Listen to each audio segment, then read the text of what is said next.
Hello, my Crunchified Clean friends. So if you've seen a lot of my other hydrogen peroxide videos, you know how fantastic of a disinfectant it is. All natural. It's awesome.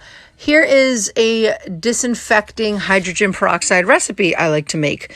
Now you can use straight hydrogen peroxide for disinfecting, or you can add a little bit of Thieves cleaner in it just to spruce up the scent. You can add essential oils into it to spruce up the scent. Just play around with different scents and recipes.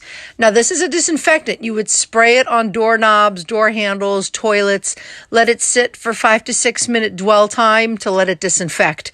You cannot use hydrogen peroxide on all surfaces, so you have to be careful on what surfaces you can and cannot use hydrogen peroxide. So comment if you want to see a video where I explain what surfaces you can use to clean with hydrogen peroxide. But for disinfecting, hydrogen peroxide is so much better than bleach.